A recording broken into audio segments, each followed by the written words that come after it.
आप सभी लोगों को जो है इंटर का फिगर ऑफ स्पीच पढ़ाया है। फिगर ऑफ स्पीच का मतलब होता है अलंकार। अलंकार आप इंग्लिश में हिंदी में पढ़ते हैं और इसको आपको हिंदी में इंग्लिश का अलंकार कैसे होता है इसके बारे में आपको समझाया जाएगा। इसका फिगर ऑफ स्पीच का मतलब आपको बता होता क्या है। Figure of speech, the figure of speech is departure from the ordinary form of expression or the ordinary course of ideas in order to product a greater effect. इसका मतलब है कि अभिव्यक्ति के समान रूप अथवा विचार के समान क्रम को अधिक प्रभावशाली बनाना ही अलंकार कहलाता है। कहने का मतलब ये कि जो चीज आप बना रहे हैं, वो जो चीज भाषा आप लिख रहे हैं, वो भाषा जो लिखने का मूड होता है वो अच्छा होना चाहिए। उसमें जो लिखे, जो शब्द लिखे, जो वर्ड लिखे वो सुंदर होना चाहिए। ये होता है फिगर ऑफ स्पीच या बोलने का तरीका। ये होता है फिगर ऑफ स्पीच की डिफिनेशन। अब फिगर ऑफ स्पीच के प्रकार, फिगर ऑफ स्पीच जो है वो 7 तरीके से पढ़ाया जाता है। 7 तरीके से फिगर ऑफ स्पीच पढ़ाया जाता है। तो प्रथम फिगर ऑफ स्पीच होता है उसको बोलते हैं सिमिली। सिमिली बोलते हैं। सिमिली का जो है हिंदी होता है उपमा अलंकार। सिमिली का हिंदी होता है उपमा अलंकार। उपमा अलंकार को आप जब इसकी परिभाषा देंगे उपमा अलंकार की, तो इस परिभाषा में है कि ये simile comparison is made between to distinctly different things, especially using like so as etc, but they should have at least one point in common। उपमा अलंकार में प्रमुखतः like so as आदि का प्रयोग से दो भिन्न वस्तुओं की तुलना की जाती है। जो हम तुलना करते हैं सिमिली में वो किससे करते हैं? like और as का प्रयोग करके ही हम तुलना करते हैं, और like as और इन सब चीजों की तुलना करते हुए हम जो है सिमिली का प्रयोग करते हैं। But they should have at least one point in common, लेकिन उन सभी लोगों में एक चीज मध्य में जो है वो गुण क्या होना चाहिए? वो गुण समान होना चाहिए। जैसे मान लीजिए अभी आपको सिमिली का एग्जांपल देना है, तो आप क्या देंगे सिमिली का एग्जांपल? आपको अभी मैंने बताया कि लाइक और एज का प्रयोग उसमें करके जो है हम क्या करते हैं, चीजों को जो है भिन्न दो वस्तुओं की तुलना करते हैं। जब लाइक और एज का प्रयोग करते हैं तभी हम दो चीजों की तुलना करते हैं। अब जैसे मान लीजिए कि आपको एग्जांपल देना है सिमिली का, तो बताएंगे कि लाइक ए ड्रीम। ये आपको एक एग्जांपल हो गया है। और एक और अगर एग्जांपल देना चाहें तो लिखेंगे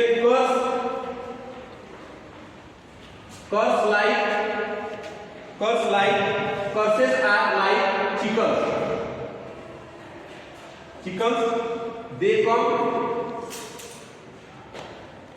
they come home to roast। अब जो क्या बता रहे हैं, अभी आपको बताया कि लाइक और एज का प्रयोग हम करते हैं। तो तुलनात्मक अलंकार सिमिली का मतलब होता है तुलना करना। तो यहाँ पर जो कर्स आर लाइक ए चिकन, जो कर्स है उसको बताया है कि चिकन के जैसे। ये कर्स की तुलना जो है वो चिकन से कर रहा है और बोल रहा है कि वो आते हैं घर में क्या होने के लिए? ढूंढने के लिए। चिकन होता है उसको घर पर लोग क्यों लेके आते हैं? ढूंढने के लिए। उसी कर्स जो चिकन की है उसको तुलना को उसने कर्स से किया। कर्स होता है अभिशाप, या किसी को जब आप श्राप देते हैं उसकी तुलना कर्स के माध्यम से किया है कि कर्स जो है वो घर आप लाते हैं तो क्यों करने जाते हैं? ढूंढने के लिए। तो कर्स क्या है? अभिशाप। इसी तरीके से तो आप एग्जांपल को ध्यान देना तो कह रहे हैं लाइक ए ड्रीम। तो जीवन है वो क्या है? एक जो है सपना है। तो जीवन एक सपने की तरह, तो उस तरह का जो हम लाइक लगाते हैं, इसी लाइक के माध्यम से हम सपने को और जीवन में क्या कर रहे हैं? तुलना कर रहे हैं। अगर ये हम लाइक नहीं लगाएंगे तो सपने और जीवन की तुलना हम नहीं कर पाएंगे। जैसा कि अभी आपको बताया गया कि इसमें जो है लाइक और एज आदि प्रयोग दो विभिन्न वस्तुओं की करके प्रयोग करते हैं, क्या करते हैं? तुलना करते हैं। ये आपको बताएंगे लाइक ए ड्रीम। ये हो गया आपका सिमिली। अब जो है अगला आपको अलंकार पढ़ाया जाता है मेटाफर। अगला अलंकार होता है मेटाफर। इसको बोलते हैं रूपक अलंकार। रूपक अलंकार इसमें क्या है? In a metaphor a comparison is made between two different thing without using connective words like then are resultant. अब जब आप सिमिली बना रहे थे तो सिमिली में जब आप यूज कर रहे थे तो लाइक और एज का प्रयोग करते हुए आप क्या कर रहे थे? तुलना कर रहे थे। लेकिन जब आप मेटाफर बनाते हैं तो इसमें आप जो है इसमें भी तुलना होती है। मेटाफर वाले अलंकार में भी, रूपक अलंकार में भी आप तुलना करेंगे, लेकिन जो ये तुलना होगी वो बिना लाइक और एज लगाए। जैसे जो तुलना करेंगे वो बिना लाइक और इसको लगा के करेंगे, लेकिन तुलना इसमें भी होगी और तुलना उसमें भी हो रही है। अब जैसे इसका आपको एग्जाम्पल देना है तो बनाएंगे आप life is a dream, life is a dream. अब जैसे उसमें आप सिंपली जब बनाए थे उसमें आपने वो किया था तुलना की थी, तो आपने लिखा था कि life is a dream, life is like a dream, life is like a dream. लेकिन जब यहाँ आप वहां तुलना कर रहे थे तो लाइक लगाया कर रहे थे, और जब यहाँ तुलना करेंगे मेटाफर में तुलना यहाँ भी हो रही है, लेकिन जो यहाँ तुलना हो रही है वो बिना लाइक लगाए हो रही है, और जो वहां तुलना होती है सिंपली में वो लाइक लगा के होती है। जब लाइक लगा के तुलना होगी, एज लगा के तुलना होगी, उसको सिंपली कर देंगे, और जो तुलना बिना लाइक और एज लगाए होगी उसको किसमें रख देंगे, मेटाफर में रख देंगे। ये हो गया आपका मेटाफर। अब जो है आपको अगला है पर्सनिफिकेशन, पर्सनिफिकेशन है अगला। इसको बोलते हैं मानवीकरण अलंकार, मानवीकरण अलंकार, मानवीकरण अलंकार इसको बोला जाता है। अब जब इसको आप बनाते हैं, इसका जो डिफिनेशन पढ़ते हैं, इसमें दिया है personification is a figure of speech which gives life to inanimate object or makes animal human। मानवीकरण अलंकार का मतलब होता है कि मानवीकरण अलंकार के द्वारा मृत वस्तुओं को चेतन युक्त अवस्था, मतलब जीवित अवस्था, चेतन मतलब होता है अनकॉन्शियस, कॉन्शियस, चेतन मतलब होता है कॉन्शियस, मतलब ऐसा होता है कि होश आता है, और अनकॉन्शियस मतलब क्या होता है, बेहोश होना। तो इसमें बताया है कि वस्तुओं को चेतन युक्त अथवा पशुओं को इंसानी रूप में प्रदर्शित किया गया है। जो व्यक्ति मृत्यु में है उसको ऐसे दिखाया जाता है कि वो व्यक्ति क्या है, जीवित है। बस बोले नहीं, इस तरीके का आपको बनाते हैं। जैसे मान लीजिए अब आपको इसमें अगर बनाना रहे तो बनाएंगे, एक एग्जांपल आपको दे देते हैं पर्सनिफिकेशन का।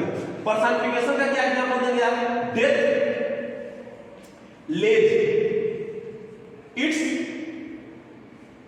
IC hands on king.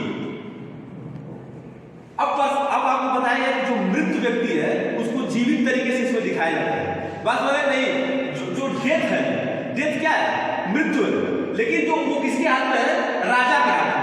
जो डेथ है वो किसके हाथ में है, राजा के हाथ में है, लेकिन डेथ क्या है, इसको आप मृत्यु अवस्था में बोल सकते हैं। व्यक्ति का मर गया तो कैसे, कौन सी अवस्था होगी, मृत अवस्था होगी। लेकिन जो ये बताया गया है कि राजा के द्वारा उसकी हत्या होगी, तो राजा क्या है, जीवित अवस्था। और जीवित अवस्था को इस तरीके से जो आपको बताया गया है कि चेतन वस्तुओं को अचेतन वस्तुओं को चेतन युक्त अथवा पशुओं को इंसानी रूप में प्रदर्शित किया जाता है। इस तरह से जब यहाँ पर डेथ है वो राजा के द्वारा तो हत्या होगी, लेकिन हत्या अभी हुई नहीं है, और डेथ को क्या किया गया, अजीवित यहाँ पर दिखाया गया है। लेकिन राजा के माध्यम से उसकी हत्या होगी, उसको राजा क्या है, राजा जीवित है, डेथ होगी तो अजीवित है, लेकिन राजा क्या है, जीवित है, और राजा के माध्यम से इसकी हत्या होगी। इसलिए वो बोल रहा है कि मानवीकरण अलंकार इसको बोलते हैं, तो अजीवित वस्तुओं को या अचेतन वस्तुओं को चेतन युक्त अथवा पशुओं की को इंसानी रूप में क्या किया गया है, प्रदर्शित किया गया है। ये हो जाएगा आपका पर्सनिफिकेशन। अब अगला है आपका अलंकार जो पढ़ते हैं तो कहते हैं एपोस्ट्रॉफी। अगला अलंकार जो पढ़ाया जाता है तो पढ़ाया जाता है एपोस्ट्रॉफी। एपोस्ट्रॉफी का पढ़ने लिखिए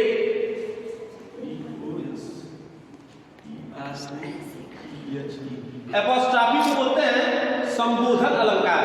क्या बोलते हैं, संबोधन अलंकार, संबोधन अलंकार, संबोधन अलंकार। अब जब इसका परिभाषा इसमें पढ़ेंगे तो दिया है an apostrophe is a direct address to get to the object और टू द पर्सनिफाइड ऑब्जेक्ट और idea. thus this figure is a special form of personification। देखिए जब इसका एपोस्ट्रॉफी आप पढ़े जिसका बताया गया कि ये जो क्या है, संबोधन अलंकार क्या कर रहा है, संबोधित कर रहा है।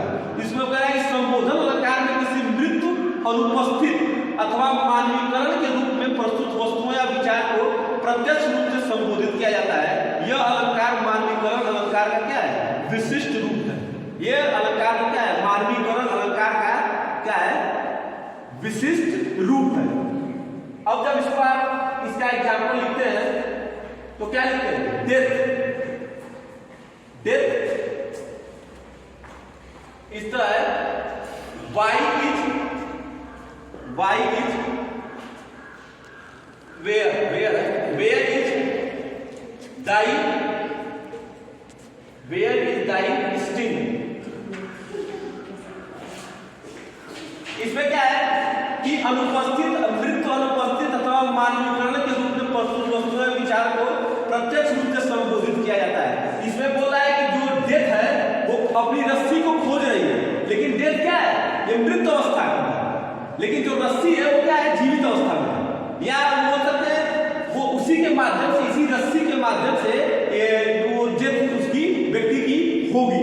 तो उस अवस्था को प्रत्यक्ष रूप से जो ये स्टिंग है वो प्रत्यक्ष रूप से उसको अपने सामने क्या कर रही है, रख रही है। यह अलंकार जो है मानवीकरण अलंकार की श्रेणी में आ जाएगा। इसको बोलते हैं एपोस्ट्रॉफी या संबोधन अलंकार। तो संबोधन अलंकार की श्रेणी रखते हैं। अगला है हाइपरबोल।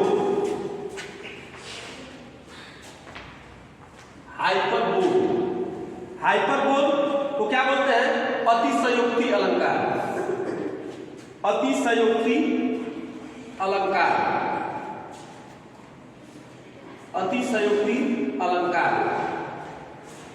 अब इसमें क्या कहा गया है, in hyperbole a statement is made emphatic by over statement. अतिशयोक्ति अलंकार का मतलब होता है कि किसी भी कथन को, जो भी बात बोली जाए वो बहुत ही बढ़ा चढ़ा के या घटा के क्या किया जाए, प्रभावी बनाया जाए। या कोई बात बोला जाए तो उसको बहुत ही बढ़ा चढ़ा के बोला जाए, या कोई उसको बहुत ही घटा के बात बोली जाए। जैसे मान लीजिए अगर आपको इसका एग्जाम्पल देना रहेगा तो आप देंगे एग्जाम्पल के तौर पर कि river of blood flowed in batting. अब आप जब इसका बनाएंगे अतिशयोक्ति अलंकार को तो कहेंगे कि जो रिवर है वो रिवर ऑफ ब्लड है, फ्लोड इन बैटिंग मतलब जो युद्ध था उस युद्ध में खून की नदियां बह गई। किसी भी युद्ध में आप खून की नदी बहते हुए नहीं देखेंगे, लेकिन ये आपको बताया जाता है, इसलिए अतिशयोक्ति अलंकार की श्रेणी में रखा जाता है कि आप जो है खून की नदियां बह गई, मतलब कोई बात आप क्या कर रहे हैं, बढ़ा और चढ़ा के बोल रहे हैं। कहीं कहता है कि खून की नदी बह गई, या कोई ऐसा चीज हो गया कि आप जो है कोई बात बढ़ा चढ़ा के बोले। जैसे अगला एग्जाम्पल देख सकते हैं आप, the waves rose mountain high. जो लहरें हैं वो जो है माउंटेन मतलब होता है क्या, पर्वतों से भी ऊंची है। जो लहरें हैं वो क्या है, पर्वतों से भी ऊंची है। कभी लहरें पर्वतों से ऊंची नहीं हो सकती है नहीं। कभी लहरें जो है वो पर्वतों से ऊंची नहीं हो सकती, लेकिन जो बात इसमें बोला है वो क्या किया गया है, बढ़ा चढ़ा के बोला गया। जैसे यहाँ अभी बात आप रख रहे थे अपनी, तो कह रहे थे कि river of blood flowed in batting. जो युद्ध में जो है वो खून की नदियां बह गई। किसी भी युद्ध में खून की नदी नहीं बहती, लेकिन लोग बढ़ा, जैसे ज्यादा लोग की संख्या बढ़ गए या उनकी ज्यादा लोग शहीद हो गए किसी युद्ध में, तो ये बोला जाता है कि जो है खून की नदी उसमें बह गई। उसी तरीके से ये एक एग्जाम्पल और है, the waves rose mountain high. जो लहरें हैं वो माउंटेन से भी ऊंची, लेकिन कभी कोई लहर माउंटेन से ऊंची नहीं होती, लेकिन उसको बढ़ा चढ़ा के बताया गया जाता है। और जो बात बढ़ा चढ़ा के बोली जाए उसको आप किसमें रख सकते हैं, हाइपरबोल में। और उसका हिंदी क्या होता है, अतिशयोक्ति अलंकार। अतिशयोक्ति अलंकार के अंदर ये जो है आप एग्जाम्पल रख सकते हैं। अगला क्या होता है, ये तो मान लीजिए हाइपरबोल हो गया। अब जो है अगला दिया है आर्जीमोरन। अगला दिया है आर्जीमोरन। आर्जीमोरन में आप क्या करते हैं, विरोधाभास अलंकार।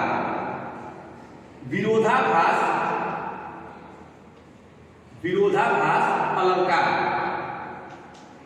अब विरोधाभास को अगर आप संधि विच्छेद आप पढ़े होंगे हिंदी में कि विरोधाभास का मतलब होता है, संधि विच्छेद करें कि विरोध का आभास हो। जिस भी सेंटेंस में या जिस भी वाक्य में विरोध का आभास हो उसको हम विरोधाभास अलंकार की श्रेणी में या आर्जीमोरन में रख देते हैं। इसको समझने का सबसे अच्छा तरीका है, इस विरोधाभास को आप जो है हिंदी से, ये जो हिंदी दिया है इसका संधि विच्छेद कर दें, या इसको जो है आप वो कर सकते हैं, कर सकते हैं विरोध का आभास हो। विरोध का आभास होना, जिस भी सेंटेंस में विरोध का अगर आभास होने लगे उसको आप किसमें रख सकते हैं, आर्जीमोरन में या विरोधाभास अलंकार में। अब इसका एग्जाम्पल होता है, इसका एग्जाम्पल अगर आपको बनाना रहेगा विरोधाभास अलंकार का, तो बनाएंगे जो है life is a bitter sweet, life is a bitter sweet. अब देखिए जब यहां पर बीटर आपने लिख दिया तो बीटर का मतलब होता है कड़वा, क्या होता है कड़वा, और स्वीट का मतलब होता है मीठा। और कड़वे और मीठे का यहाँ पर क्या हो रहा है, विरोध हो रहा है, विरोध हो रहा है या विरोध का आपको आभास हो रहा है। यहाँ पर लाइफ के जो है जीपीएस का मतलब हुआ कि जीवन कड़वा है और मीठा भी है। तो यहाँ पर क्या हो रहा है, जीवन के द्वारा जो है बीटर और स्वीट का आभास हो रहा है, और ये बीटर स्वीट आपस में क्या कर रहा है, विरोध कर रहा है आपस में, अपने में बीटर और स्वीट के माध्यम से सेंटेंस को पढ़े क्या है, दोनों एक दूसरे के अपोजिट है, बीटर और स्वीट, और इसी दोनों बीटर और स्वीट के माध्यम से आप विरोध का आभास कर रहे हैं। और जब ऐसे सेंटेंस आ जाए कि जिसमें बीटर और स्वीट या ऐसे सेंटेंस एक जगह दे दे कि दोनों क्या है, एक दूसरे के नकारात्मक है या एक दूसरे के अपोजिट है, तो विरोध का आभास होता है। और जब विरोध का आभास होगा तो उसको विरोधाभास अलंकार की श्रेणी में देंगे। जैसे मान लीजिए इसका एक और एग्जांपल आप लिख दें कि it is an open secret, it is an open secret. अब देखिए इसमें अगर आपको विरोध करना है, विरोधाभास अलंकार जानना है, तो आप कहेंगे कि ओपन और सीक्रेट एक जगह दिया है। अब जो चीज ओपन है वो सीक्रेट नहीं हो सकती भाई, जो चीज रहस्य में है वो ओपन नहीं है, अब जो चीज ओपन है वो सीक्रेट नहीं है। जो चीज सीक्रेट है उसको आप ओपन बोल सकते हैं नहीं, क्योंकि वो सीक्रेट है, वो तो रहस्य है ना, और रहस्य कभी ओपन होता नहीं है। लेकिन क्या किया गया है, इसी ओपन को सीक्रेट के साथ ही रखा गया है। तो फिर यहाँ विरोध का आभास हो रहा है कि ओपन लग के और सीक्रेट एक जगह दिया है, तो जो चीज यहाँ आपको ऐसा समझना है कि जो चीज ओपन रहेगी वो सीक्रेट नहीं हो सकती, और जो चीज सीक्रेट है वो ओपन नहीं है। तो यहाँ पर क्या हो जाता है, विरोध का आभास हो रहा है। तो it is an open secret, ये जो है पूरा रहस्य है, और जो चीज रहस्य है वो ओपन होता ही नहीं है, इसलिए यहाँ पर ओपन सीक्रेट पढ़ के इसको विरोधाभास की श्रेणी में ये आ जाता है। ये आपका हो गया विरोधाभास अलंकार। अब जो है अगला और अंतिम ऑनोमाटोपोइया, अगला अलंकार आपको पढ़ाया जाता है ऑनोमाटोपोइया। ऑनोमाटोपोइया इसको आप जब हिंदी बताते हैं तो कहते हैं कि ध्वनि अनुकरणात्मक अलंकार, ध्वनि अनुकरणात्मक अलंकार। अब इसको आप जब इसका परिभाषा आपको पढ़ाया जाएगा, परिभाषा है इसमें कि in the figure of speech, मतलब इस फिगर ऑफ स्पीच में the formation of use of word, जो शब्दों का जो निर्माण होता है, that eliminate the sound associated with the object और एक्शन दे रेफर टू, तो उनसे संबंधित वस्तुओं अथवा क्रियाओं की ध्वनि की क्या होती है, अनुकरण के द्वारा होता है। अनुकरण मतलब क्या हो गया, मतलब आवाज या ध्वनि को क्या कहते हैं, निकालना है, कोई भी ध्वनि अनुकरणात्मक होता है, आवाज को बोलना है, निकालना है। अब जैसे मान लीजिए क्या इसमें आपको बता दिया कि ध्वनि सूचक या ध्वनि जब कोई सेंटेंस में निकल जाए या उस सेंटेंस में क्या है ध्वनि निकले, उसको ध्वनि अनुकरणात्मक अलंकार की श्रेणी में क्या कर सकते हैं, हम रख सकते हैं। अब जैसे मान लीजिए इसका अगर आप एग्जाम्पल बनाएंगे इस परिभाषा के हिसाब से, तो कहेंगे thundering of gun, thundering of gun, thundering of guns. अब इसमें क्या करा है, अभी आप इसको बताएगा कि ध्वनि अनुकरणात्मक, मतलब जिससे ध्वनि जिसमें निकले, तो थंडरिंग ऑफ गन जब बोलते हैं आप, तो गन क्या है, गन मतलब क्या होता है, बंदूक, बंदूकों की गड़गड़ाहट, इसको बोलते हैं। हिंदी बनाओगे आप तो क्या करेंगे, बंदूकों की गड़गड़ाहट। एक सेंटेंस और बना सकते हैं इससे, आप लिख सकते हैं thundering of cloud, thundering of cloud. Cloud मतलब होता है क्या, जो है आकाश या बादल की गड़गड़ाहट। तो जब बादल की गड़गड़ाहट हो जाएगी तो ये भी क्या है, ध्वनि निकल रही है इसमें, और जब ध्वनि निकल रही है तो इसको जो है आप इसमें रख सकते हैं ऑनोमाटोपोइया, इसको इंग्लिश में बोलते हैं ऑनोमाटोपोइया, हिंदी में बोलते हैं ध्वनि अनुकरणात्मक अलंकार। और इस अलंकार में शब्दों का निर्माण तथा उपयोग उनसे संबंधित वस्तुओं अथवा क्रियाओं की ध्वनि के अनुकरण के द्वारा होता है। ये इसकी हिंदी में परिभाषा है कि इंग्लिश में है कि in this figure of speech the formation are used of word that eliminate the sound associated with the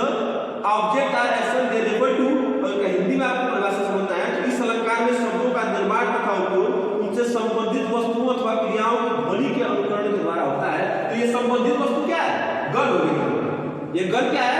संबंधित वस्तु है और इसी गण की क्या है? आवाज है। थंडरिंग, थंडरिंग मतलब बताया आपसे गड़गड़ाहट या आवाज होता है। थंडरिंग मतलब गड़गड़ाहट हो। अब यहाँ पर यही है क्लाउड। क्लाउड में क्या होता है? क्लाउड में गड़गड़ाहट उसमें भी होती है। अब उसका मान लीजिए एक और एग्जाम्पल अगर आप देना चाहें तो लिख सकते हैं कूलिंग ऑफ दोस्त। इसका अगर एक और एग्जाम्पल आप देना चाहें ध्वनि अनुकरणात्मक अलंकार का तो कूइंग आप लिख सकते हैं कूइंग आप दोस्त। दोस्त जानते नहीं आप? बत्तख। दोस्त मतलब होता है बत्तख और बत्तख को आप दोस्त करेंगे और दोस्त को आप जो है कूइंग मतलब होता है बत्तख की आवाज, मतलब बत्तखों की आवाज। और जब बत्तखों की आवाज का श्रेणी कर दिया तभी उसको भी हम इसमें रख सकते हैं ध्वनि करुणात्मक अलंकार। अब ये जो था आपका 7 तरीके का फिगर ऑफ स्पीच आपको पढ़ाया गया और उम्मीद कर रहे हैं कि आपको ये फिगर ऑफ स्पीच जो समझाने की कोशिश किए हैं वो अच्छा लगा होगा। अधिक से अधिक मेरे चैनल को सब्सक्राइब करें और फॉलो और लाइक करें और लोगों को इसके बारे में जागरूक करें। धन्यवाद।